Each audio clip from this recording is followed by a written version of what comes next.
थोड़ी देर में सतीश डर के मारे पीछे मुड़कर देखा करता। उसके चेहरे पर पसीने की बूंदें स्पष्ट दिखाई दे रही थी और रात के करीबन 12 से 12:30 के बीच का समय और वातावरण में ठंड और खामोशी थी और सतीश अपनी स्कूटर पर पूरी गति के साथ अपने घर की तरफ चला जा रहा था और मन ही मन सोच रहा था कि हे ईश्वर, वो कहीं फिर से ना दिखाई दे।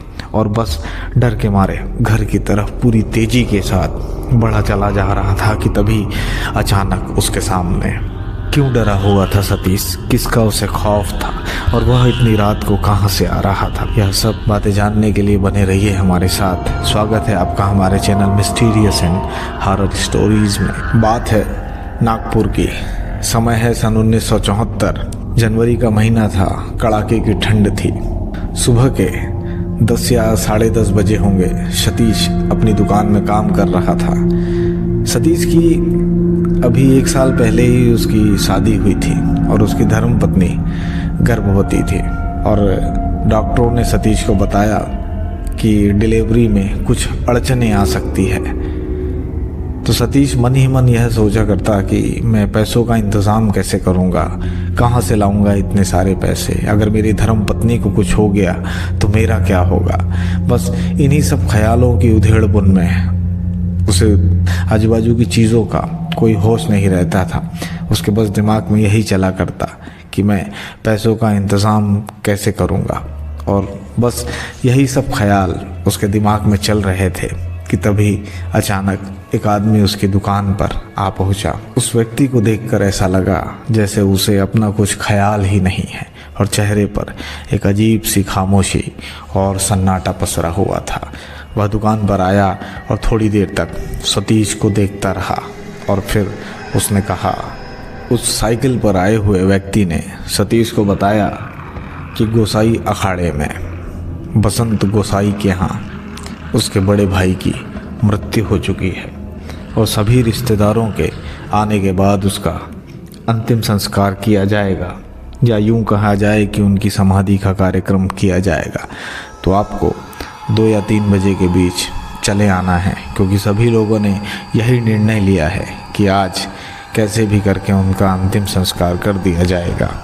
घड़ी दोपहर के 2 बजा रही थी और सतीश की दुकान पर अभी तक कोई ग्राहक भी नहीं आया था और सतीश चल दिया बसंत के घर की तरफ। जब वह बसंत के घर पहुंचा तो सभी रिश्तेदार आ चुके थे और महिलाओं का रुदन चालू था और सतीश भी इंतज़ार करने लगा लाश के उठने का और वह रिश्तेदारों की भीड़ में जाकर बैठ गया। उसे बातों ही बातों में मालूम चला कि बसंत के बड़े भाई की शादी नहीं हुई थी और वह तांत्रिक साधना किया करता।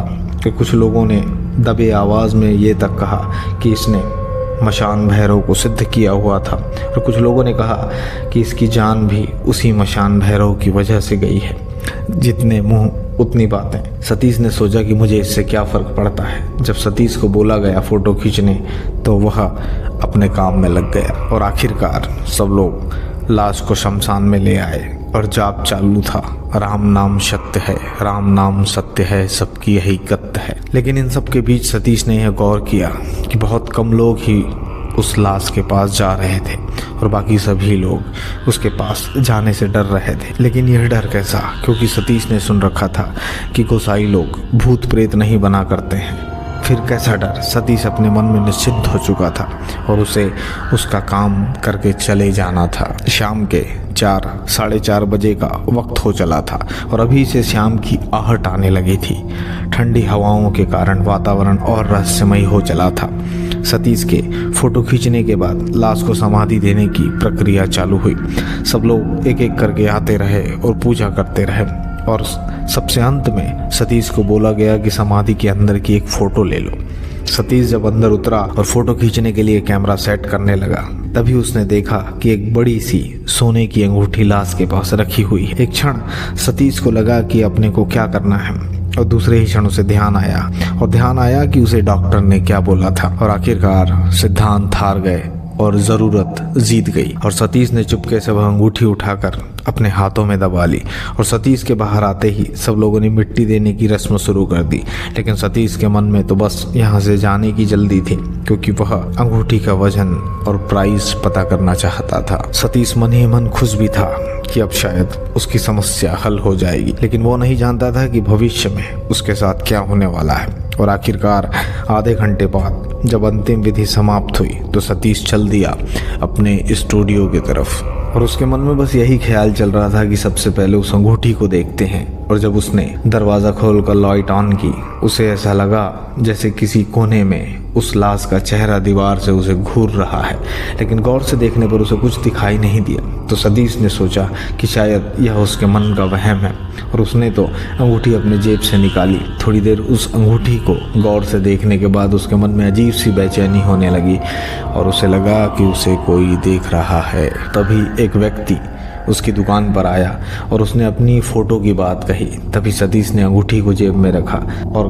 काम में पता ही नहीं चला कि कब रात हो चुकी है। तभी सतीश ने एक बिल्ली की गुर्राने की आवाज़ सुनी और उसकी नज़र जब दीवार घड़ी पर पड़ी तो वह दंग रह गया कि रात के 11:30 बज चुके थे।